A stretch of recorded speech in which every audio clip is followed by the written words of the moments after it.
Hey everyone, okay, so today I'm going to be going through the top 5 beauty makeup mistakes, really.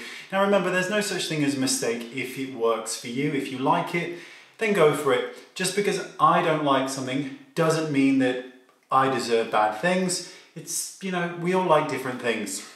But in this video, I'm going to give you 5 makeup mistakes that I see most often. So let's make a start. The first one is eyeshadow that is not based upon your eye shape. So if you're watching a tutorial of somebody and you're like, oh my God, I love it. And then you go and do it and it looks nothing like how they did it. It may not be your talent level. It may be the fact that you've got a different eye shape. You might be following Jaclyn Hill or, I don't know, Nikki Tutorials, Charlotte Tilbury, Lisa Eldridge, whoever it is, they have a very specific eye shape. So do you.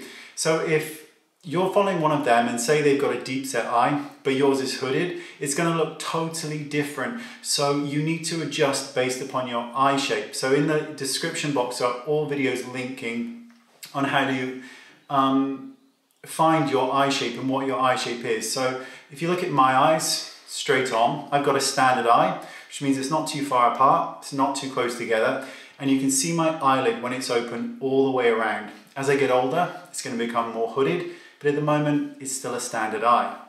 The other thing is not basing, so mistake number 2 is applying eyeshadow without taking into consideration your face shape. Now this might sound quite strange, but if somebody has a very long face, when you're going underneath the eye with eyeshadow, you can go much, much lower down because it shortens the face then on a long face. It brings back balance. Whereas on somebody with quite a small face, you wouldn't want to bring that eyeshadow underneath all the way down too much because it's going to shorten the face even more. So that's a really interesting thing, is not understanding your face shape when thinking about eyeshadow work as well. Of course, makeup is just a bit of fun, so you can do whatever you want, but these are just common mistakes that I see when people are trying to replicate things, but they're not taking into consideration their own beauty. Okay, so number 3, looking at my phone, so I've written them all down. Contouring, not based upon your face shape. So we're watching a video, we're going to contour exactly like that, and it's going to look totally different because our face is very, very different. If you have a very lean face, a very angular face, and you contour that face, you're going to make it look more bony and you're going to age that face. There are so many things to take into consideration when you're contouring. So with a rounder face, you're going to want to contour more underneath the jawline, underneath the cheekbones. On a very contoured face, on a very angular face, you may not want to contour at all along the jawline or the cheekbones because you're going to further emphasize hollows. And that isn't something you may want to do. So you need to think when you're contouring exactly what your face shape is. Again, all links are in the description bar, which moves us on to contouring your nose. 2 stripes down the nose does not suit all nose shapes. I did a video down there, 7 different nose shapes on how to correct them. When I say correct, you know what I mean. I'm not trying to be flippant or like your nose is bad. 7 different nose shapes and how to contour those nose shapes. It's so important because 2 lines all the way down doesn't really work. For me, I need to put 2 here, 2 here. I need to miss this bit out here so it doesn't connect. I also need to contour here and highlight the nostril because my nostrils are quite narrow, they're quite angular, and I need to kind of visually bring them out more. So there you go. And finally, not matching your foundation to your body.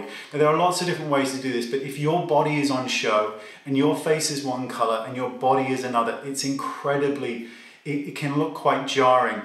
So let's just say, for example, that your face is lighter than your chest and you've got your chest on show. You're going to want to either use a darker foundation or a bronzer around the perimeter, bringing it down onto the neck so that the whole thing blends in seamlessly. Now you can go either way. If say your body's lighter than your face, you may want to, because it's much easier to darken than it is to lighten, so you may want to bronze up, say your chest, your collarbones, wherever is showing, in order to create balance. And you want harmony so that, generally speaking, your forehead, your collarbone, and your arm should all be technically the same color so that you look in unison. So there you go, that's my 5 top makeup mistakes that I often see or that people ask me about. Let me know what makeup mistakes kind of irk you or things that you're like, oh, when you see them. Let me know in the comment section below. And again, all videos and information is in the description box. So check it out. Don't forget to like and all that stuff. And I'll see you all soon. Bye-bye.